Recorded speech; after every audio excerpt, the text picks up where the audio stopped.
Bullies pour a drink on him, not knowing he's one of the deadliest assassins alive. Actually, Dan and Jessica were celebrating their anniversary at the carnival, laughing and enjoying a quiet moment together when a group of bullies took their picture. Dan calmly asked them to delete it since it was a private moment, but instead, they posted it online to mock him. When Dan approached them, this happens.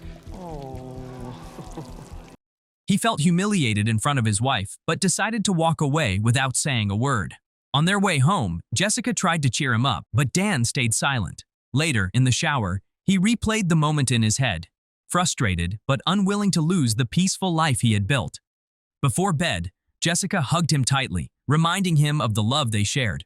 She managed to make him smile, but deep down, Dan couldn't stop thinking about what happened. At the supermarket the next day, Dan is shopping with his youngest son, Max, when he notices a man quietly following them. Instantly, he realizes that his old enemies must have found him, all because of that viral photo the bullies posted online. Before he can react, the man attacks. Really? Dan shields Max with one arm and fights back with the other, throwing quick, brutal punches. Shelves crash, glass shatters, and chaos fills the store. Despite being outnumbered and holding his son, Dan takes down the attacker with precision. When the fight ends, he grabs Max and leaves.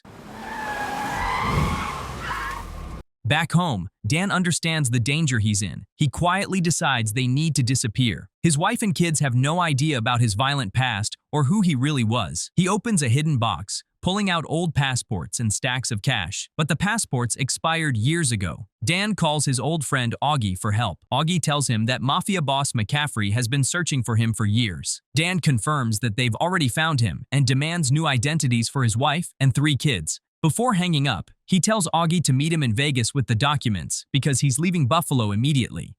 Dan first stops by the Editors Club to pick up his daughter Nina, but she isn't there. He offers one of her classmates $50 for information, and the kid immediately tells him where Nina might be. Dan rushes to the hideout and finds her hanging out with friends. Furious that she quit the club, he scolds her but doesn't argue much. He just tells her to pack up and come with him. Next, Dan needs to get his son Kyle.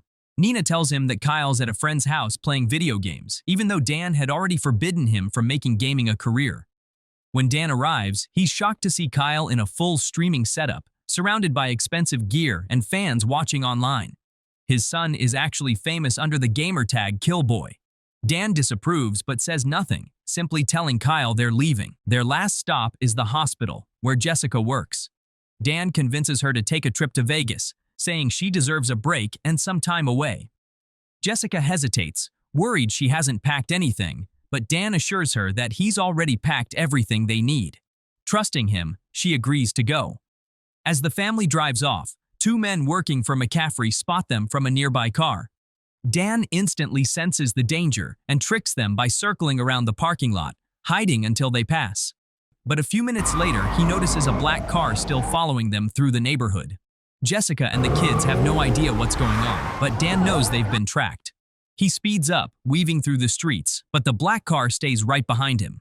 Realizing they must have placed a tracker somewhere, Dan drives to his workplace, the car dealership, and locks the gate behind him. He lifts his car on the mechanic platform and finds the tracker hidden underneath. Just then, the black car arrives. Dan quickly hides, places the tracker on his coworker's car, and tells him to drive fast. As his friend speeds away, the men in the black car chase after him, thinking they're still following Dan. With that, Dan finally has a chance to escape. He gets back in his car and starts the road trip to Vegas with his family. Everyone's glued to their phones. Jessica even posts their location on social media, which makes Dan furious. To protect them, he stops the car, grabs everyone's phones, and throws them into a river. His family is angry at first, but as the hours pass, they slowly start to relax.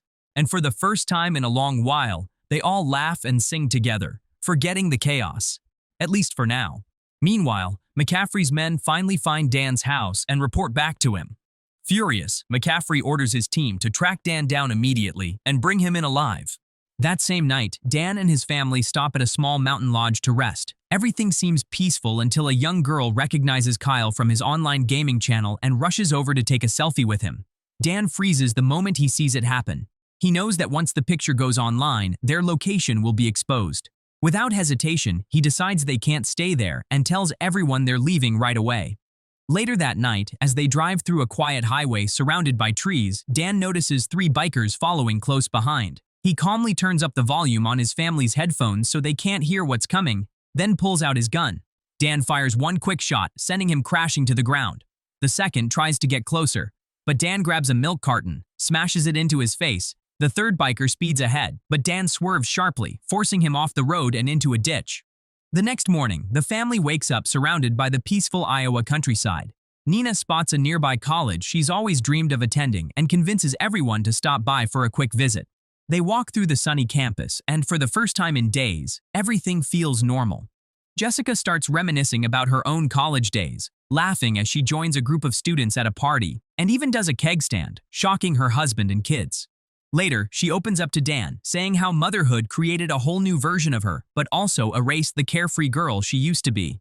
Dan smiles and tells her he still loves both versions, but peace doesn't last long. Out of the corner of his eye, Dan spots a man carrying a briefcase and acting suspicious. His instincts kick in. He follows the man, confronts him, and demands to know what he's doing.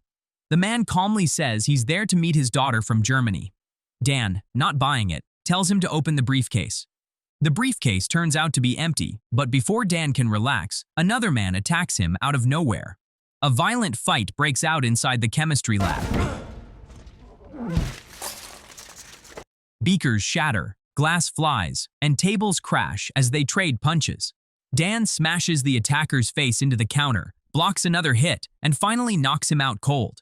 Breathing hard, he cleans himself up and walks back out like nothing happened, returning to his family with a calm smile. Meanwhile, Nina visits her boyfriend's dorm, only to walk in and find him cheating on her. Heartbroken, she storms out and breaks down crying in the parking lot. Later, Dan finds her and comforts her. He doesn't just tell her to forget it. He teaches her a simple jiu-jitsu move for self-defense and confidence. Nina goes back to face her ex. Calm but firm, she uses the jiu-jitsu move her dad taught her, flipping him to the ground before walking away with her head held high. For the first time, she feels stronger and closer to her father than ever.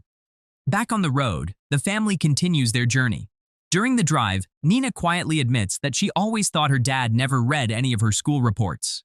Dan smiles and tells her the truth, that he's her biggest fan and reads every single one of them. Her face lights up, and the bond between them grows even stronger. Later, Dan calls Augie to let him know they're close to reaching Vegas. Augie says the fake identities are ready and reminds Dan to finally tell his family the truth about who he really is. But Dan still can't bring himself to do it. That evening, Dan and Kyle stop at a small diner for a break. Kyle talks about his dream of becoming a professional gamer, while Dan insists he should aim for something more stable. Frustrated, Kyle challenges his dad to a laser tag match, saying that if he wins, he gets to keep pursuing gaming. Dan grins and accepts, confident he can still outsmart his own son. The game begins and Dan immediately lands the first hit, catching Kyle off guard. Kyle fires back and hits him once too, but Dan's reflexes are on another level because of his assassin training. The match turns intense with Kyle trying his best, but Dan moves like a professional soldier. In the end, Dan wins, leaving Kyle shocked. For a moment, Kyle looks disappointed, but Dan pats his shoulder, smiles, and tells him that winning doesn't matter, and he's proud of him. They share a hug, and the tension melts away. The family gets back on the road, happier than ever, laughing and singing together as they finally reach Las Vegas. Their jaws drop when they see the luxury hotel Dan booked. Jessica can't believe how expensive it looks, and the kids rush around excitedly taking pictures. Dan meets Augie in the lobby, where Augie hands him the fake passports and reminds him to leave for Vancouver, Canada the next morning. Dan nods, knowing it's their only chance to stay safe. Later that night, Jessica gets dressed for a romantic evening, and Dan suits up too. They tell the kids not to leave the room under any circumstances, but the moment the parents are gone, the kids ignore the rule. Nina and Kyle sneak out to explore the city and enjoy the Vegas lights. Kyle even spots a gaming contest nearby and signs up, eager to prove his skills on stage, while the night outside turns more dangerous than they realize. While Dan and Jessica enjoy their romantic dinner in Vegas, one of McCaffrey's men spots them from across the restaurant. Dan feels uneasy but tries to stay calm. During dinner, he finally decides to tell Jessica the truth, that he's an ex-assassin and their old enemies have found them. But every time he tries to speak, the waiter keeps interrupting in French. Annoyed, Dan suddenly starts speaking fluent French back. You speak French too? Which surprises Jessica. But even then, He can't gather the courage to tell her everything. After a few more interruptions, Dan calls the kids, but no one answers. He grows tense and tells Jessica they should head back to the room. When they get there, the room is empty. Jessica decides to relax and sets up romantic lights to calm him down, but before they can even breathe, two armed men burst in. Gunfire fills the room as Dan fights them off. One attacker grabs Jessica and holds her at gunpoint. Dan stays calm, calling them by name, proving he knows exactly who they are. Jessica freezes, realizing there's a whole side of him she never knew. The room goes quiet again, broken furniture and smoke everywhere. Jessica stares at him in shock and anger, finally realizing he's been lying all along. Without saying much, Dan just says they need to find the kids fast. Jessica, still furious but scared, follows him out as they rush to track down their children before McCaffrey's men do. Dan and Jessica rush to the gaming arena and pull the kids out just as things start to feel off. On the way out, Dan finally decides it's time to tell them everything. He reveals that before meeting Jessica, he used to work as a government assassin, and now his old boss McCaffrey is hunting him down. At first, the kids laugh, thinking he's joking, but the laughter stops when a gunshot echoes nearby. Bullets fly and chaos breaks out. That's when they finally realize he's telling the truth. Dan yells for his family to head for the exit while he stays behind to fight. The scene turns into a full-blown shootout, Dan moving fast and clean, taking out each attacker one by one. When it's over, he reunites with his family and drives them away. Dan comes clean about everything. His real name is Sean, and he once worked under McCaffrey as a government assassin. But over time, McCaffrey turned corrupt, using his power to kill innocent people for money. Sean couldn't take it anymore, so he faked his own death and started over, building a quiet life as Dan with Jessica and their kids. He gives each of them fake passports, explaining that they'll need new identities to stay safe. But everyone is heartbroken and angry. They refuse to take them, feeling betrayed by all the lies. Desperate, Jessica calls her old friend Gwen for help, asking her to arrange a private plane so they can escape. Gwen agrees immediately, promising to meet them the next morning. The next day, Jessica and the kids quietly leave, leaving Dan behind. When they meet Gwen at the private airfield, she welcomes them warmly and helps them board the plane. But moments later, her tone changes. She reveals that she was once Dan's lover, and then McCaffrey steps out from behind her. Jessica realizes too late that Gwen has been working with McCaffrey all along. The engines roar to life as the doors close, and the family is officially captured. McCaffrey calls Dan and coldly tells him to come alone if he wants his family to stay alive. Without hesitation, Dan races to the meeting spot. His car screeches to a stop and McCaffrey's men search him for weapons before allowing him inside. Dan stands calm but furious as McCaffrey steps out of the shadows. When Jessica and the kids are brought in, Dan finally reveals the truth that shocks everyone. McCaffrey is actually his father. Jessica and the kids are stunned while McCaffrey smirks, saying he's proud his son turned out strong. He tells Dan it's time to come back to the business, but Dan refuses. McCaffrey then points a gun toward his family, threatening to kill them if he doesn't agree. Left with no choice, Dan accepts and agrees to do one last job.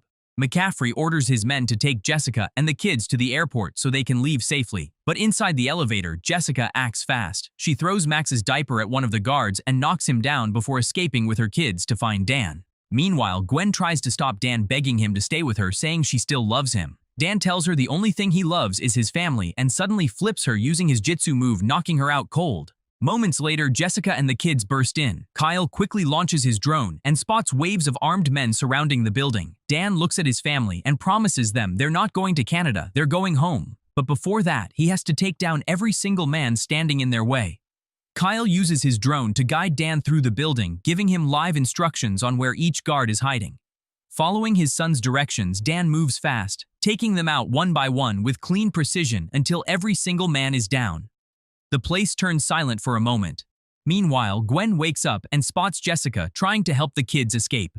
She charges at her and the two women fight hard. Gwen's moves are sharp and trained, but Jessica fights with everything she has, protecting her family. The fight turns brutal, but ends when Jessica grabs a bamboo stick from a broken chair and throws it straight at Gwen's chest, taking her down for good. At the same time, McCaffrey sees Kyle's drone hovering outside the window. Furious, he shoots it down, destroying their eyes in the sky. Moments later, he faces Dan, and the two finally collide in a violent fight, father against son. They trade punches across the room, breaking tables and glass, until Nina suddenly steps forward, pretending to beg for peace, calling McCaffrey her grandpa. The distraction gives Dan the split second he needs to strike. Dan hugs his family as they rush out of the building. Sirens echo in the distance as police cars close in.